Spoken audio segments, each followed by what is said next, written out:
کے دائی، یہ دین کے سپاہی، یہ امن کے ضامن، یہ امن کے راہی، یہ دین کے دائی۔ مزید بیان سننے کے لیے سبسکرائب کریں راہ ہدایت بیان۔ يسر لي أمري واحلل عقدة من لساني يفقهوا قولي سبحانك لا علم لنا إلا ما علمتنا إنك أنت العليم الحكيم اللهم علمنا مناشد أمورنا اللهم أعذنا من شرور نفوسنا ومن سيئات أعمالنا۔ میرے محترم بزرگو دوستو، اللہ کے راستے میں نکلنا اللہ کے امر کی وجہ سے، اگر اللہ کے راستے میں نکلنے کو اللہ کا امر یقین نہیں کریں گے تو اس راستے کی تاخیر پر استغفار کی کیفیت نہیں۔ جو کیفیت صحابہ کرام کو اس راستے کی تاخیر پر تھی، جب تک کام کرنے والوں کو کے اندر وہ کیفیت نہیں پیدا ہوگی، جب تک کام کرنے والوں کو اس کام پر استقامت حاصل نہیں۔ استقامت انہیں حاصل ہوگی جو اللہ کے راستے کی تاخیر پر ملامت کریں اور اس تاخیر کو گناہ سمجھیں، اس تاخیر کو گناہ سمجھیں اور اس تاخیر پر جرم کی کیفیت ہو کہ ہم اقراری مجرم ہیں، کیونکہ اللہ کے راستے میں نکلنے میں تاخیر کرنا موجب عذاب، اقول مالی السلام اللہ علیہ کے اللہ کے راستے میں نکلنے میں تاخیر کرنا موجب عذاب ہے، عذاب الہی کو دعوت دینا ہے۔ جب امن و امان کے زمانے میں اللہ کے راستے میں نکلنے میں تاخیر کرنا موجب عذاب ہے، تو جس اعمال کے چھوٹنے کی وجہ سے عذاب آئے، حالات کے زمانے میں اس میں تاخیر کرنا اور مزید ان حالات کو بد سے بدتر بنا دینا۔ حالات جو آتے ہیں وہ اس راستے کی تاخیر کی وجہ سے آتے ہیں، اس راستے کی۔ اس لیے 3 اعمال ایسے ہیں جو کسی بھی حال کی وجہ سے اگر یہ چھوڑ دیے جائیں گے یا کسی کی رعایت میں اس کو وقتی طور پر چھوڑ دیا جائے گا تو بقول مولانا یوسف صاحب رحمۃ اللہ علیہ کے یہ 3 اعمال پر اس سے برے حالات آئیں گے، اس سے برے حالات آئیں گے۔ کسی وقتی پریشانی یا وقتی رعایت کرتے ہوئے اس کو چھوڑ دیا جائے تو اس سے برے حالات آئیں۔ جن اعمال کے لیے مسلمان دنیا میں آیا ہے، اگر ان اعمال کو چھوڑ دے گا تو مسلمان کی حیثیت ختم ہو جائے گی۔ اس کی حیثیت ان اعمال کی وجہ سے ہے، اس کی حیثیت ان اعمال کی وجہ سے، اس کی قیمت، اس کی اہمیت، اور اسی اعمال کی وجہ سے مسلمان غالب رہے گا۔ لیکن باطل کی پوری کوشش ہے کہ ان اعمال سے مسلمان ہٹ جائیں یا ان اعمال کو ہلکا کر دیں یا ان اعمال کو چھوڑ دیں۔ فرماتے ہیں مولانا صاحب رحمۃ اللہ علیہ، سب سے پہلے مسلمان اللہ کے کسی امر کو یا اللہ کے کسی حکم کو کمزور کر دیتا ہے یا بگاڑ دیتا ہے یا ہلکا کر دیتا ہے، جب غیر دیکھ لیتے ہیں مسلمان خود بگاڑ رہا ہے تو غیر اس حکم کے مٹانے کی کوشش میں لگے۔ سب سے پہلے مسلمان جب اللہ کے کسی امر کو، کسی حکم کو ہلکا کر دیتا ہے، جب غیر دیکھ لیتے ہیں کہ مسلمان اس کی پرواہ نہیں کر رہا ہے تو غیر اس حکم کے خلاف قانون لاتے ہیں۔ کیا لاتے ہیں؟ قانون لاتے ہیں۔ جب قانون آ جاتا ہے تو اس کی آنکھ کی پٹی کھلتی ہے، پھر یہ قانون کے خلاف سڑکوں پر آتا ہے۔ قانون کے خلاف کس پہ آتا ہے؟ سڑکوں پر احتجاج کرتا ہے، حالانکہ قانون اسی کی وجہ سے بنا ہے۔ قانون بنانے میں اس نے معاونت کی ہے، قانون بنانے کا ذریعہ یہی ہے۔ فرماتے تھے مولانا یوسف صاحب رحمۃ اللہ علیہ کہ اگر مسلمان اللہ کے گھر کو ایمان سے، اعمال سے، ذکر سے، تلاوت سے ویران کر دیتا ہے تو اللہ تعالیٰ غیروں کو کھڑا کرتے ہیں اور غیر قانون بناتے ہیں ان کو اللہ کے گھر میں آنے سے روکنے کے لیے۔ غیر قانون بناتے ہیں ان کو اللہ کے گھر میں آنے سے روکنے کے لیے۔ اس لیے جن اعمال کے لیے حضرت عمر رضی اللہ عنہ خود فرماتے ہیں اگر یہ 3 کام نہ ہوتے تو میں اللہ کے پاس چلا گیا ہوتا، مجھے دنیا میں رہنا پسند نہیں تھا، لیکن 3 کام کی وجہ سے دنیا میں آیا ہوں۔ جس کام کے لیے مسلمان بھاگ رہا ہے اس کام کے لیے مسلمان آیا ہی ہے۔ لوگوں نے پوچھا وہ 3 کام کون سے ہیں؟ فرمایا پہلا کام یہ ہے کہ اللہ کے راستے میں پیدل چلنے کے لیے آیا ہوں، اللہ کے راستے میں پیدل چلنے کے لیے آیا ہوں۔ اگر اللہ کے راستے میں پیدل چلنا نہ ہوتا تو میں اللہ کے پاس چلا گیا۔ دوسرا کام، میں لمبے لمبے اللہ کی زمین پر لمبے لمبے دیر دیر تک سجدہ کرنے کے لیے آیا ہوں، اگر لمبا لمبا سجدہ نہ ہوتا تو میں اللہ کے پاس چلا گیا۔ سوچو، مسلمان سجدے کرنے کے لیے آیا ہے لیکن سجدے سے بھاگ رہا، سجدہ کرنے کو تیار نہیں۔ جو سجدہ کرتے بھی ہیں وہ بھی سجدے کو بگاڑ دیتے ہیں، سجدے کو کیا کرتے ہیں؟ بگاڑ دیتے ہیں۔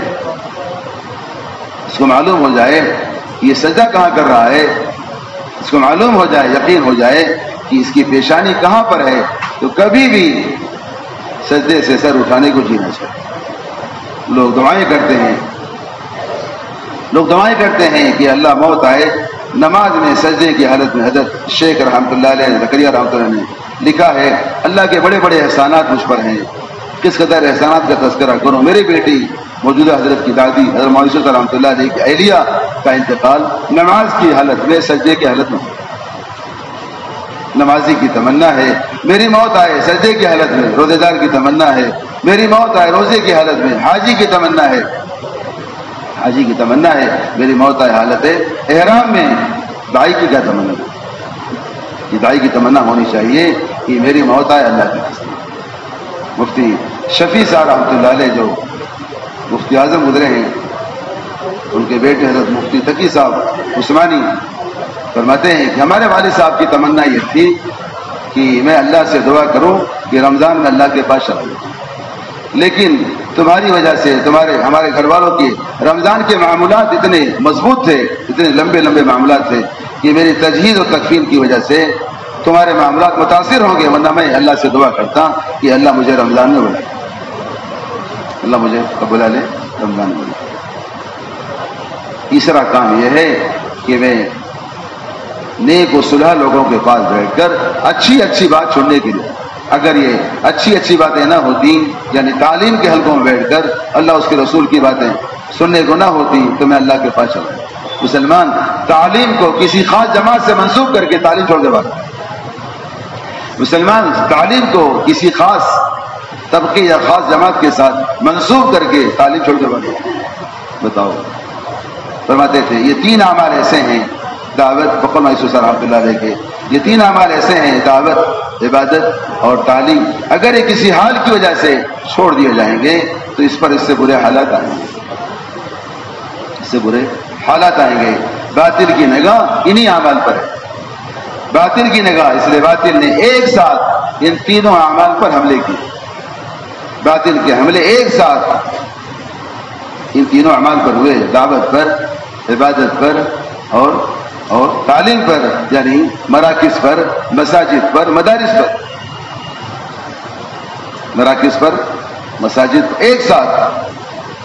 ایک ساتھ تینوں پر حملے ہوئے، مراکز پر، مساجد پر اور مدارس پر، کیونکہ یہ اعمال ایسے ہیں، یہ تو اللہ کے راستے میں نکلنے والے اگر میدان قتال بھی آ جائے یہ اعمال نہیں چھوڑ سکتے، کیونکہ انہی اعمال کی وجہ سے مسلمان کی فتح ہوئی ہے، انہی اعمال کی وجہ سے دشمن مغلوب ہوئے ہیں۔ اگر یہ اعمال چھوڑ دیے جائیں گے، حضرت ابوبکر صدیق رضی اللہ عنہ وہ جماعتوں کو جو بیرون جاتے تھی ان کو ہدایت دیا کرتے تھے اللہ کے راستے میں نکل کر، اگر تم دو اعمال کی پابندی کر لو تو اللہ کی مدد تمہارے ساتھ رہے گی، اللہ کی مدد تمہارے ساتھ رہے گی۔ پہلا عمل یہ ہے اللہ کے راستے میں نکل کر رات کا قیام مضبوطی کے ساتھ پکڑ لو، اور دوسرے قرآن پاک کی تلاوت، اس میں بہت کمزوری ہے، حالانکہ قرآن کو رات کے قیام کے ساتھ خاص نسبت ہے۔ قرآن پاک کو رات کے قیام ایسا رحمۃ اللہ فرماتے تھے، جتنا تیز رفتاری سے میں نے تہجد میں قرآن پاک کی تلاوت کو دیکھ کر اللہ کا قرب حاصل کیا ہے، میں نے بہت سارے بزرگوں کے اوراد و وظائف پڑھے سنے، لیکن جو قرب اور جو تعلق اور جو اللہ کا قرب مجھے حاصل ہوا تہجد میں قرآن پاک کی تلاوت سے، وہ کسی بزرگ کے کسی اوراد و وظائف میں حاصل نہیں ہوا، کسی بزرگ کے کسی اوراد و وظائف میں حاصل نہیں۔ دو اعمال، ایک رات کا قیام، دوسرے قرآن پاک کی تلاوت، اس لیے رات کے قیام کے بغیر ہم دعوت کا کام نہیں کر سکتے۔ رات کے قیام کے بغیر حضرت یوسف رحمۃ اللہ علیہ نے ایک صاحب کا نظام الدین میں مرکز میں فجر کا بیان طے کیا، کیا طے کیا؟ فجر کا بیان طے کیا. انہوں نے بیان کے لیے معذرت کی. حضرت نے پوچھا کیا بات ہے؟ بیان کرنے والے اچھا بیان کرنے والے کہنے لگے آج میں معذور ہوں, آج میں بیان کرنے کے لائق نہیں ہوں, کیونکہ آج رات کو میں سو گیا تھا, آج میں رات کو تہجد نہیں پڑھ سکا. سوچو, اندازہ لگا کتنے بیان ہو رہے ہیں رات کے قیام کے بغیر. اگر رات کے قیام کے بغیر بیان ہو رہے ہیں تو سمجھ لو اللہ کے بغیر یہ بیان ہو رہے ہیں. رات کے قیام کے بغیر. ایک صاحب کی سفارش کی حضرت مولانا صاحب رحمۃ اللہ علیہ سے کہ انہیں اپنی جماعت میں لے لیں, اپنے مشورے کی جماعت میں لے لیجیے, پرانے ساتھی ہیں, تجربے کا. حضرت نے فرمایا پہلے جن کی سفارش کر رہے ہو ان کی چھپ کر رات کی تہجد کا حال دیکھو کہ ان کی تہجد کا کیا حال ہے. اگر رات کے قیام میں نہیں ہے تو مشورے کی جماعت کے لائق. لوگ مشورے میں آ جاتے ہیں, رات کے قیام کے بغیر آ جاتے ہیں, مشورے میں آ جاتے ہیں.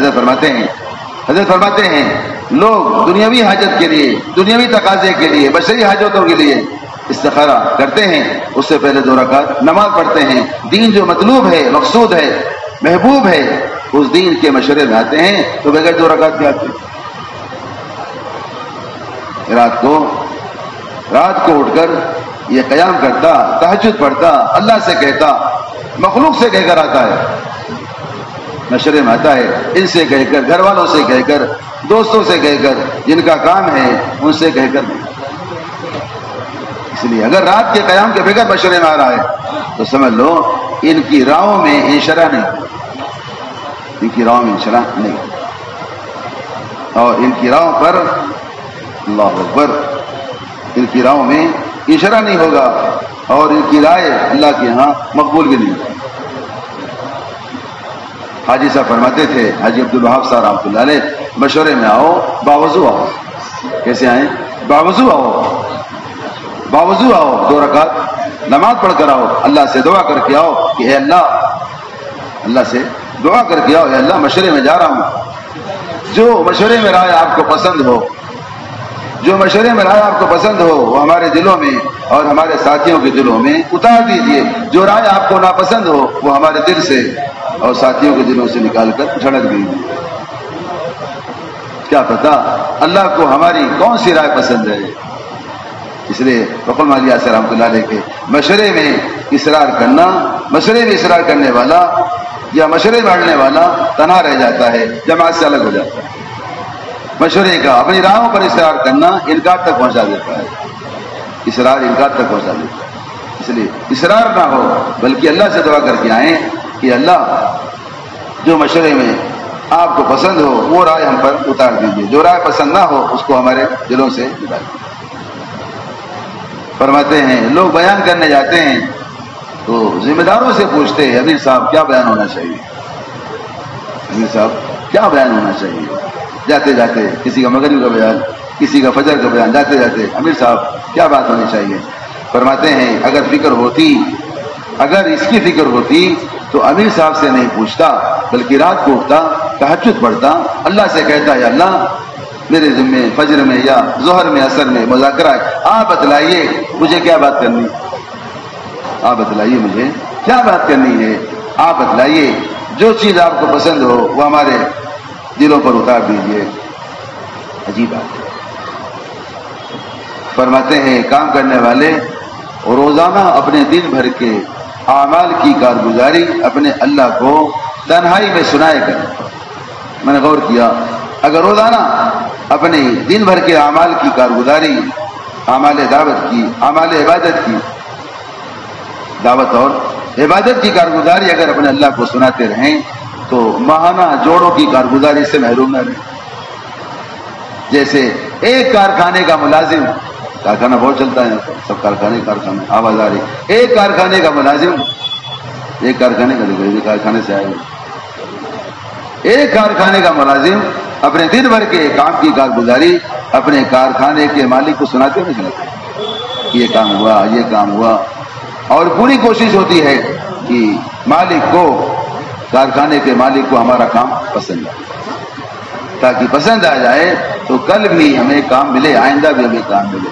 اسی طرح روزانہ کام کرنے والے اپنے دن بھر کے اعمال کی کارگزاری رات کی تنہائی میں اپنے اللہ کو سنائے کریں، اور پوری کوشش ہو کہ اللہ تعالیٰ ہمارے کام کو قبول کر لے۔ اور مزید اللہ سے یہ دعا مانگنا چاہیے، اللہ کل ہمارے ذمہ کیا کام ہے، کل کیا کام کرنا ہے، جو کرنا ہے ہمارے دلوں پر اتار دیجیے، ہمارے دلوں پر اشارہ فرما دیجیے، ہمیں سجھا دیجیے۔ جس کے پاس تقاضے بار بار آتے ہیں وہ پریشان ہو جاتا ہے کہ میں ہی ملا ہوں کیا سارے تقاضے پورا کرنے۔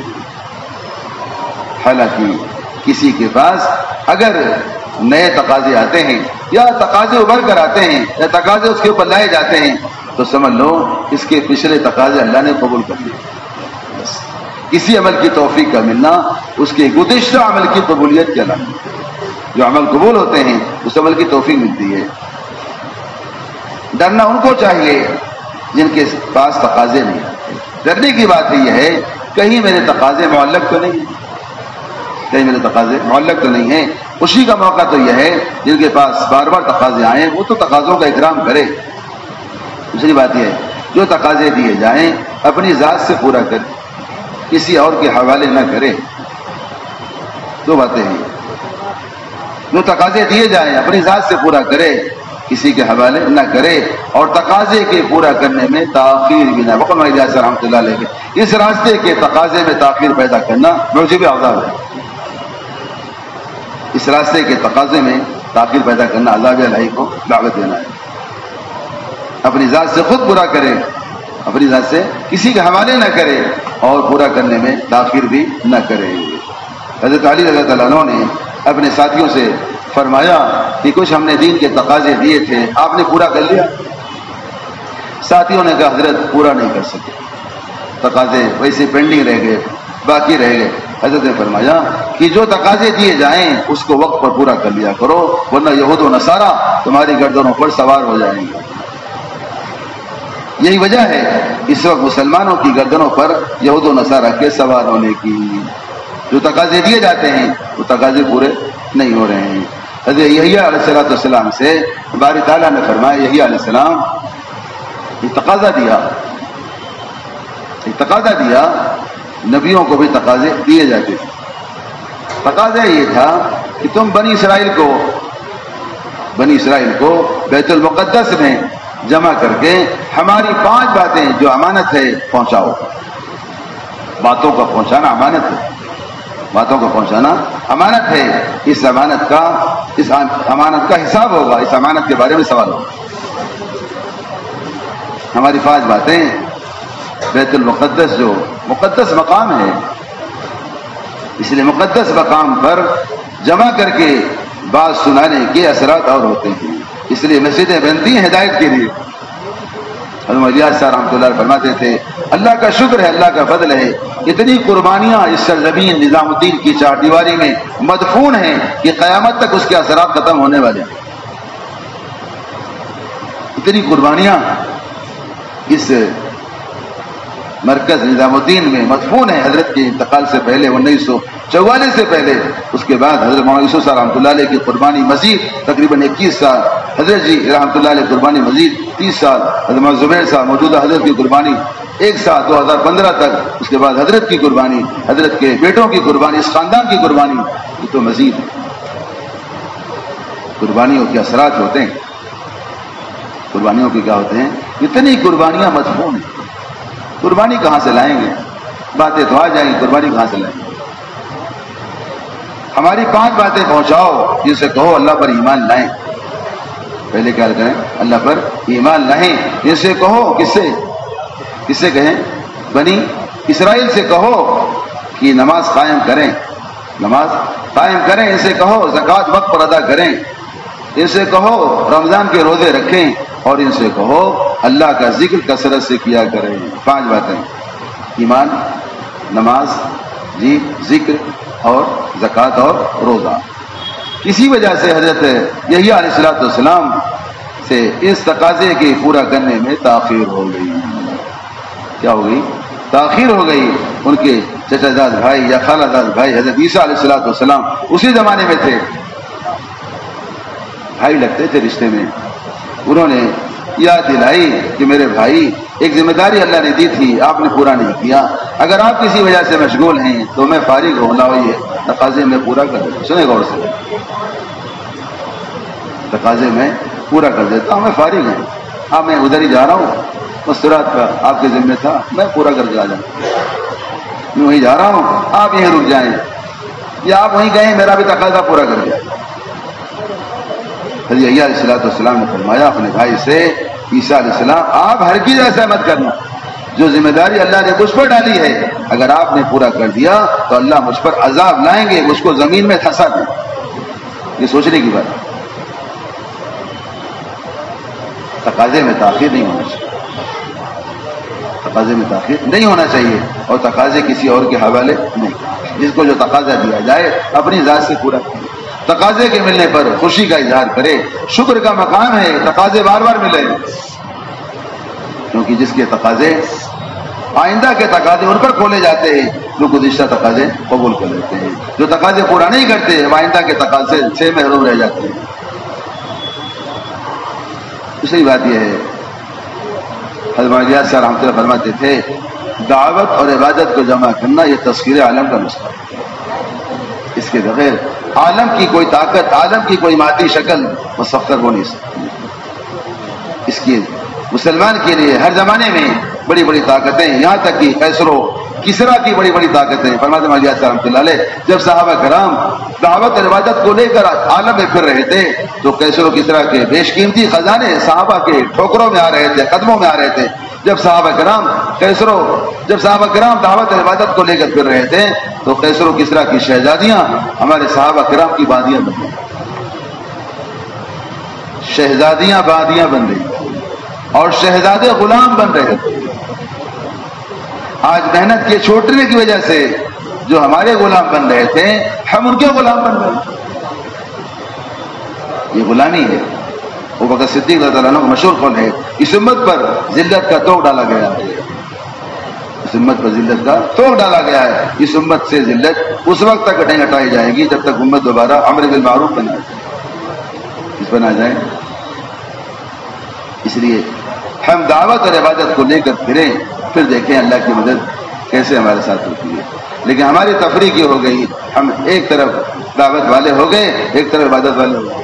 حالانکہ بقول مولانا صاحب رحمۃ اللہ علیہ کہ دعوت اللہ اللہ کے قرب کا سب سے بڑا ذریعہ ہے، عبادت اللہ کے قرب کی نشانی ہے. دعوت کے ذریعے سے جو اللہ کا قرب حاصل ہوا ہے عبادت میں اس کو محسوس کرے. یہ کون سی دعوت ہے؟ جس عبادت کی دعوت دے رہے ہیں اسی عبادت کو چھوڑ رہے ہیں. یہ کون سی دعوت ہے؟ رات کو صبح کی تعلیم کی دعوت دے رہے ہیں، گھر گھر ملاقات کر کے صبح کی دعوت سے، صبح کی تعلیم سے غائب ہیں. رات کو تہجد کی دعوت دے رہے ہیں، خود تہجد سے غائب ہیں. رات کو ملاقاتوں میں گھر گھر کی تعلیم کی دعوت دے رہے ہیں، خود گھر کی تعلیم سے بہت دور ہے. یہ کون سی دعوت ہے؟ فرماتے تھے حضرت مولانا صاحب رحمۃ اللہ علیہ کام کرنے والوں کا اس کام سے ادنا، اگر ادنا تعلق ہے، کام کرنے والوں کا اس کام سے اگر ادنا تعلق ہے تو اس کی علامت یہ ہے جس دن دعوت نہ دے، جس دن گشت نہ کرے، دعوت کے بغیر عبادت نہ آئے تو عبادت میں لذت حاصل نہ. عبادت میں لذت جیسے ایک دن کھانا نہ ملنے پر جسمانی کمزوری محسوس کرتا ہے، ویسے ایک دن دعوت نہ دینے پر روحانی کمزوری محسوس کرے. اس کی روح کو جو طاقت مل رہی تھی دعوت کی وجہ سے، دعوت یہ روحانی غذا ہے. دعوت، عبادت، تعلیم یہ کیا ہے؟ روحانی غذا ہے. تعلیم روحانی غذا ہے، فضائل کی تعلیم روحانی دسترخوان ہے. ایک دن کی دعوت نہ دینے پر یہ نقصان ہے، ایک دن دعوت نہ دینے پر یہ نقصان ہے. دعوت کے بغیر عبادت میں کمال کیسے پیدا؟ فرماتے تھے اعمال دعوت ایمان اور عبادات میں کمال پیدا کرنے کے لیے. اگر عبادت سے پہلے دعوت نہیں ہے تو عبادت میں کمال نہیں. عبادت میں کمال پیدا ہوگا کس سے؟ دعوت سے.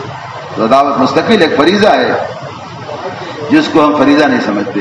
دعوت مستقل ایک عبادت ہے جس کو ہم عبادت نہیں سمجھتے. حالانکہ امام غزالی رحمۃ اللہ علیہ نے جہاں عبادت کی ایک فہرست تیار کی ہے، جہاں نماز، روزہ، حج، زکوٰۃ کو شمار کیا ہے، وہاں دعوت کو بھی عبادت شمار کیا. دعوت ایک ایسی عبادت ہے، دعوت ایک ایسی عبادت ہے کہ ایک دن کے چھوٹنے پر اس کا اثر فوراً پڑ جاتا ہے. دعوت اور عبادت یہ دو ایک ایسے اعمال ہیں اس کو لے کے دنیا میں پھرے تو ان اعمال کے ذریعے سے اس کا دین لوگوں پر ظاہر ہوگا اور یہ اپنے دین پر پختہ ہوگا. لوگ اس سے پوچھیں گے حل انتم مسلمون، یہ کہے گا قال اننی من المسلمین. ہاں، لیکن اگر دعوت کے بغیر عبادت کے ساتھ پھر رہا ہے تو اپنے دین پر باقی نہیں رہ سکتا. دین پر استقامت دعوت عبادت کے جمع کرنے سے، دعوت عبادت اور دعا، دعوت عبادت اور دعا. گش اس کا مظہر ہے، دعوت عبادت اور دعا گش اس کا مظہر ہے. عصر کے بعد گش کیا، گش کر کے آیا، مغرب کی نماز پڑھا، مغرب کے بعد بات چیت ہوئی، بات چیت میں بیٹھا، بات چیت کے بعد تشکیل ہوئی، پھر دعا مانگی جائے. حضرت مولانا صاحب رحمۃ اللہ فرماتے تھے گش کے بعد کی جانے والی دعا اللہ کے عرش کو ہلا دیتی. یہ وجہ ہے، یہی وجہ ہے کہ اللہ کا عرش ہل جاتا ہے. فرماتے تھے گش کرو پھر دعا مانگو. گش کرو، حاجی صاحب فرماتے تھے گش کر کے آؤ تو گھر مت جاؤ. ہم عصر کے بعد گش کرتے ہیں پھر گھر چلے جاتے ہیں، کچھ تقاضے گھر کے، سبزی بھاجی کے، کاروبار کے، بچوں کے. فرماتے ہیں گش کر کے آؤ تو گھر مت جاؤ. اب آئندہ اگلی نماز کے انتظار میں بیٹھو اور اگلی نماز کے انتظار بیٹھے بیٹھے اللہ سے دعا کرو اور اللہ سے کہو یا اللہ ابھی ہم نے نبیوں والا عمل کیا ہے. گش کس کا عمل ہے؟ گش نبیوں کا خاص عمل ہے. ابھی نبیوں والا عمل کیا ہے. جیسے نبیوں والے عمل کے بعد آپ نے نبیوں کی دعائیں قبول کی ہیں، ویسے ہماری گش کے بعد کی جانے والی دعا نبیوں والی دعا ہوتی ہے. جیسے نبیوں کی دعا قبول کیا ہماری دعا بھی قبول کی. فرماتے ہیں بعض مہلک بیماریاں ایسی ہیں جن کا ڈاکٹروں کے پاس علاج نہیں ہے. بعض مہلک بیماریاں ایسی ہیں جن کا ڈاکٹروں کے پاس علاج نہیں ہے. وہ بیماریاں بھی گش کے ذریعے سے دور ہو جاتی ہیں. گش کے ذریعے سے کیا ہو جاتی ہیں؟ فرماتے ہیں معاشر رحمۃ اللہ علیہ گش کے لیے دو نمازوں کے اوقات کو فارغ کرنا، گش کے لیے دو نمازوں کے درمیان کے اوقات کو فارغ کرنا آنے والی نماز میں کمال پیدا کرنے کے لیے. اگر گش کے ذریعے سے عصر کی نماز پڑھنے کے بعد گش کیا اور گش کے ذریعے سے مغرب کی نماز کی کیفیت وہی ہے جو عصر کی نماز کی کیفیت ہے تو سمجھ لو گشتوں میں کمی. تبدیلی کو کہتے ہیں، تبلیغ تبدل و تغیر کا نام ہے. فرماتے ہیں رحمۃ اللہ علیہ تبلیغ کی وجہ سے اگر ظہر کی نماز سے بہتر عصر کی نماز نہیں ہے تو سمجھ لو تمہاری تبلیغ میں کمی ہے. تمہاری تبلیغ میں بقول حضرت کے کہ صرف معمولات کا پورا کر لینا ترقی کا راستہ نہیں. صرف معمولات کا پورا کر لینا ترقی کا راستہ نہیں ہے، بلکہ یہ تنزلی کا راستہ ہے. معمول سے قدم آگے بڑھنا. اگر وہی معمول ہے ظہر عصر مغرب عشاء تو سمجھ لو ہم تنزلی کی طرف ہیں. معمول سے قدم بڑھنا آگے بڑھنا یہ ترقی کا راستہ ہے. ایک قدم معمول سے آگے بڑھنا. تعلیم کا معیار آدھا گھنٹہ یہ کوئی نیا نہیں ہے. حضرت مولانا صاحب رحمۃ اللہ علیہ سے بڑے سعید میں وفادی رحمۃ اللہ علیہ نے پوچھا حضرت مسجد کی تعلیم کتنی دیر ہو؟ حضرت نے فرمایا 1.5 گھنٹے. جب فرمایا کتنے؟ 1.5 گھنٹے. جب حضرت جی رحمۃ اللہ علیہ 1965 میں حضرت شیخ رحمۃ اللہ علیہ نے ان کو امین بنایا تو یہ بات سامنے آئی کہ تعلیم کتنی دیر ہو؟ حضرت نے فرمایا ابھی 1.5 گھنٹے کی استعداد نہیں ہے، آدھے گھنٹے سے شروع کرو اور 1.5 گھنٹے تک پہنچنا. 1965 سے کہا جا رہا ہے. کب سے؟ 1965 سے کہا جا رہا ہے. 2022 آ گیا. 58 سال عربی کے، انگریزی کے تقریباً 59 سال سے زیادہ ہوں گے، لیکن ابھی تک تعلیم کا معیار آدھا گھنٹہ سے آگے نہیں بڑھتا. بتاؤ ہم ترقی پر ہیں تنزلی پر ہیں؟ 10 منٹ کی تعلیم ہو رہی. حضرت فرماتے ہیں دن بھر میں 24 گھنٹے کے اعمال کرنے ہیں. 24 گھنٹے کے اعمال کو کرنے کے لیے 24 گھنٹے کے اعمال کی فضیلت کو سننے کے لیے آدھا گھنٹہ کی تعلیم بھی ناکافی ہے. آدھا گھنٹہ کی تعلیم کیا ہے؟ اس لیے کہ جو صبح کی تعلیم میں نہیں ہوں گے وہ شام کی تعلیم، وہ شام کو دعوت نہیں دے سکتے. دعوت کی بنیاد تعلیم ہے. دعوت کی بنیاد فضائل ہے. دعوت کی بنیاد کس کی ہے؟ فضائل ہے. بقول مولانا صاحب رحمۃ اللہ علیہ کہ کسی عمل کی فضیلت کو سن کر عمل پر آ جانا یہ تعلیم کا مدعا نہیں. کسی ایک عمل کی فضیلت کو سمجھ آ رہی ہے تو کیا کریں؟ ٹوپی صحیح کریں. اچھی ٹوپی آپ کی نہیں لیے کیا؟ بیٹھے ٹوپی بھی صحیح کرنے وقت تھوڑی ہے. نماز پڑھیں گے ٹوپی صحیح کریں گے. کسی عمل کی فضیلت کو سن کر، کسی عمل کی فضیلت کو سن کر اس عمل پر آ جانا یہ فضائل کی تعلیم کا منتہا نہیں ہے، یہ تو اس کا ابتدا ہے. بلکہ فرماتے تھے فضائل کی تعلیم کو سنتے سنتے جس دن اعمال سے ہونے کا یقین بن جائے گا تو سمجھ لو کہ اب اعمال موضوع بن جائیں گے. جس دن فضائل کی تعلیم کو سنتے فوراً نہیں ہوگا، سنتے سنتے سنتے ایک دن اعمال سے ہونے کا یقین بن جائے گا. جس دن اعمال سے ہونے کا یقین بن جائے گا اسی دن سے اعمال موضوع بن جائیں گے. اسی دن سے اعمال کو بنا کر سنوار کر اللہ کی بارگاہ میں پیش کرنے کا جذبہ بن جائے. ابھی تو جذبہ ہی نہیں ہے، ابھی تو جذبہ ہی نہیں ہے. فرماتے ہیں حضرت کہ فضائل کی تعلیم کا مقصد یہ ہے کہ عمل کے وقت عمل کی فضیلت یاد. اگر فضائل کی تعلیم میں صبح میں شریک نہیں ہوگا تو دن بھر اسباب میں جا کر مشاغل کی اسباب کی تردید نہیں کر سکتا. تردید وہ کرے گا جو اعمال سے ہونے کے اللہ کے وعدوں کے یقین کی تجدید کرے گا، وہی اسباب کی تجدید کرے گا. صبح کی تعلیم میں بیٹھ کر اگر کسی عمل کی فضیلت کو سنا ہے، مثال کے طور پر ظہر کی 4 رکعت کی سنت کی فضیلت سنا کہ ظہر کی 4 رکعت سنت تہجد کے 4 رکعت کے سنا ہے نہیں سنا؟ تہجد کے 4 رکعت کے برابر ہے. بتاؤ جس کو یقین ہو جائے کہ ظہر کی 4 رکعت سنت تہجد کے، پہلی بار سن رہا ہے وہ غور سے سن رہا ہے، تہجد کے 4 رکعت برابر ہے. اما جان فرماتی ہیں ظہر سے 4 رکعت پڑھ لے اور ظہر کے بعد 4 رکعت پڑھ لے، ظہر کے بعد 4 رکعت سورہ 2 رکعت سنت 2 رکعت نفل پڑھ لے، اس کے جسم کو جہنم کی آگ کبھی نہیں چھو سکتی. اب اس وقت اگر یہ صبح کی تعلیم میں سنا ہے، اگر دوپہر میں اس نماز کے وقت اس کی فضیلت یاد نہیں ہے تو سمجھ لو صبح کی تعلیم سے فائدہ حاصل نہیں. حضرت فرماتے ہیں اگر ایک دن کی فضائل کی تعلیم چھوٹ جاتی ہے تو 24 گھنٹے کے اعمال سے احتساب نکل جاتا ہے. عمل کرتا ہے احتساب کے بغیر، جیسے بغیر نیت کے عمل نہیں ہوتا ویسے بغیر احتساب کے اجر بھی نہیں ملتا. وقت مایوس رحمۃ اللہ علیہ فرماتے تھے لوگ بڑے بڑے اعمال کر لیتے ہیں، بڑے بڑے ہزاروں لاکھوں کروڑوں دراہم و دینار خرچ کر دیتے ہیں، لیکن اس عمل پر اللہ کی طرف سے کیا وعدے ہیں، اس عمل پر اللہ کی طرف سے کیا اجر ملنے والا ہے، اس اجر کا یقین نہیں ہے. اس اجر کا یقین نہیں ہے، ان وعدوں کا یقین نہیں ہے. بڑے بڑے عمل کر لیتے ہیں اور اس پر اللہ کی طرف سے اجر کی ملنے کی اگر امید نہیں ہے، ایسے اللہ تعالیٰ ایسے نا امیدوں کو ایسے عملوں پر اجر بھی نہیں دیا کرتے. عمل بڑا کرتا ہے لیکن اجر کا وعدوں کا یقین نہیں کرتا. کیونکہ ایک دن کی تعلیم چھوڑنے کا یہ نقصان ہے. مستقل عمل ہے، آدھا گھنٹہ کی تعلیم، تو اس سے آگے بڑھنا چاہیے. اس لیے کہ دعوت کی بنیاد فضائل ہے. فرماتے مولانا رحمۃ اللہ علیہ وہ فضائل کا تعلق سنن اور مستحبات سے ہے. فضائل کا تعلق کس سے ہے؟ سنن اور مستحبات سے ہے. اور مسائل کا تعلق فرائض اور واجبات سے ہے. مسائل کا تعلق فرائض اور واجبات سے ہے، لیکن مسائل والے ان پر پہنچنے کے لیے فضائل والا راستہ اختیار کرنا. امت فضائل پر آئے گی تو مسائل کو سیکھے گی، فضائل پر آئے گی تو مسائل کو سیکھے گی.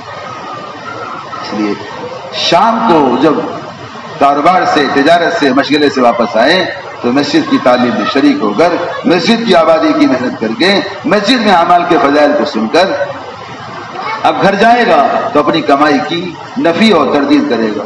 ورنہ اپنی کمائی کے لوگ گانے گاتے ہیں، میں نے ایسے کمایا، ویسے کمایا، بڑی ٹرک سے کمایا. اللہ نے ساری ٹرک کو اور ساری تکنیکی کو، سارے تجربات کو کچھ دن پہلے، کچھ سال پہلے، کچھ مہینے پہلے بتلا دیا کہ آپ کی تکنیک اور آپ کی ٹیکنالوجی اور آپ کے طریقے سے آپ کمائی. بڑے بڑے مال، بڑے بڑے شاپنگ سینٹر کو اللہ نے بند کر کے بتلا دیا. کہاں گئی آپ کے تجربات، کہاں گیا آپ کا ہنر؟ بڑے ہنرکار تھے، بڑے فنکار تھے تجارت میں، بڑے بڑے مالوں کو اللہ نے بند کر کے دکھلا دیا. جا کر گھر والوں کے سامنے اسباب کی، مال کی، بازار کی، چیزوں کی، شکلوں کی. فرماتے ہیں جب مسجد سے جاؤ، مسجد سے اعمال کر کے جاؤ، گھر پہنچتے ہی فوراً مسجد کے اعمال کا ماحول بنا لو. اگر گھر پہنچتے ہی تم نے مسجد کے اعمال کا ماحول نہیں بنایا تو تم گھر والوں کے ساتھ غافل رہو گے. ہم پہنچتے ہی کیا بنا، کیا نرم، کیا گرم، کیا کھانا، کیا تیکھا، کیا میٹھا، اسی میں رہ جاتے ہیں. اور جو اعمال ہم مسجد سے لے کر آئے تھے وہ اعمال کو چھوڑ دیتے ہیں. بس وہ اعمال ہمارے گھر کی دہلیز تک، ہمارے گھر کی چوکٹ تک رہتے ہیں، ہمارے گھر میں عمل داخل نہیں. ایک چیز یہ ہے کہ دعوت اور عبادت کو جمع کرنا ضروری ہے۔ صحابہ کرام نے دعوت اور عبادت کو اللہ کے راستے میں بھی جمع کیا۔ انہیں یقین تھا اگر ہم دعوت اور عبادت کو جمع نہیں کریں گے تو اللہ کی مدد ہمارے ساتھ نہیں۔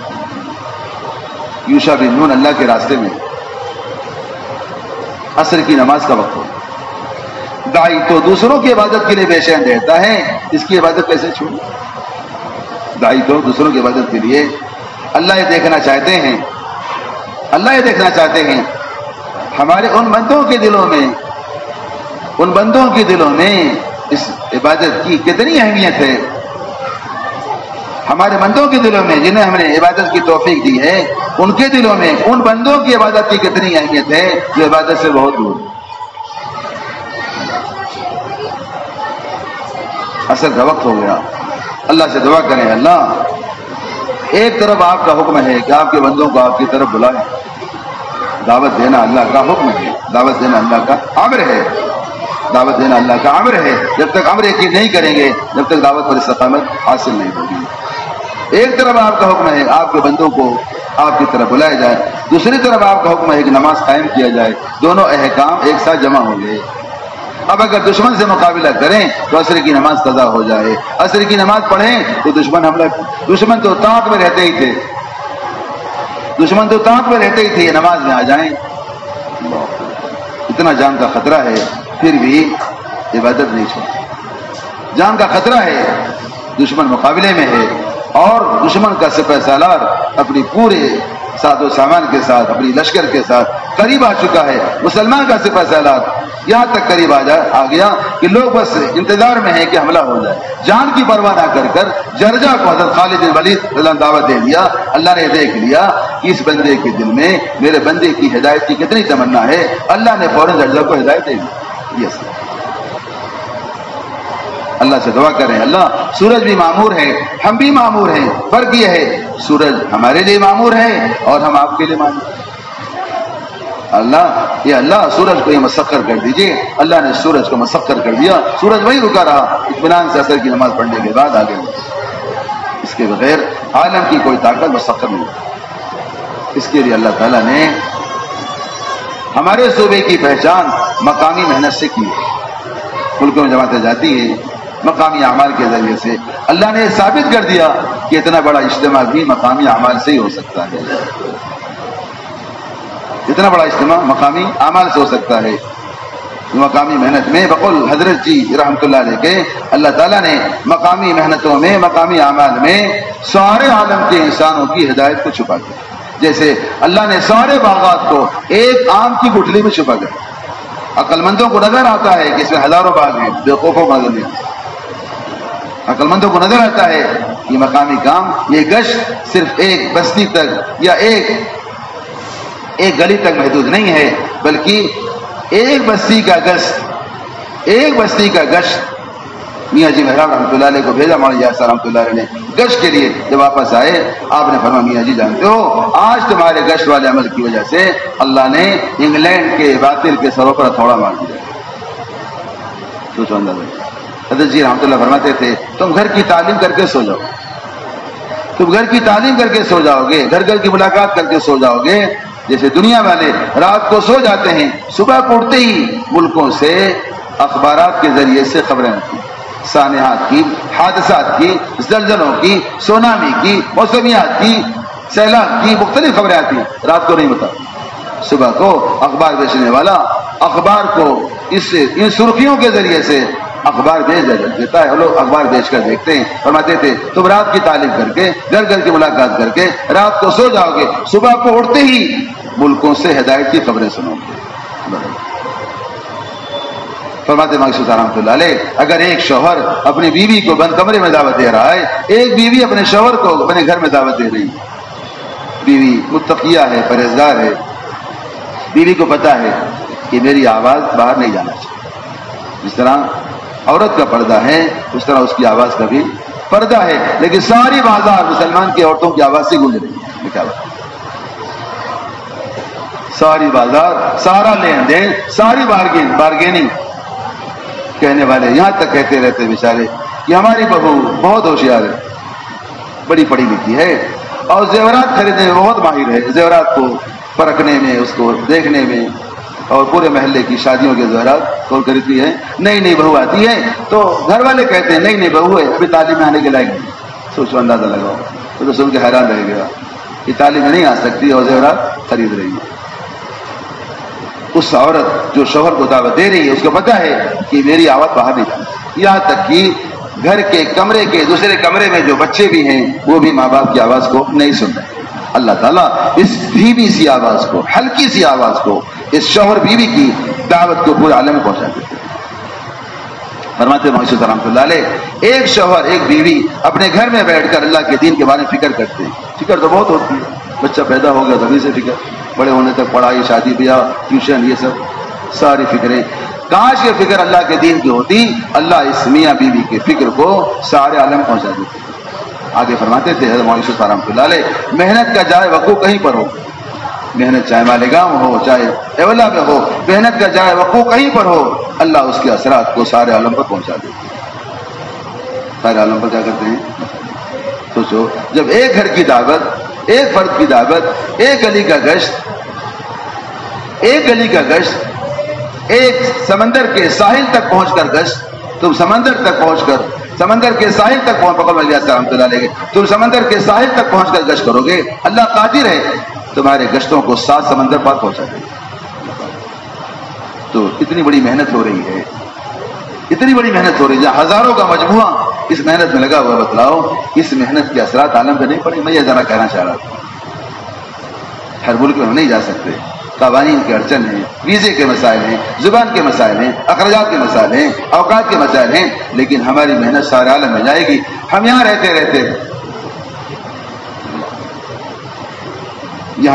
حضرت مولانا علی میاں رحمۃ اللہ علیہ کا بڑا احسان ہے اس امت پر ہے، بہت بڑا احسان ہے. خصوصاً عرب ممالک میں تبلیغ کو پہنچانے والے یہی صاحب، اللہ حضرت کے درجات کو بلند فرمائے، جزائے خیر عطا فرمائے.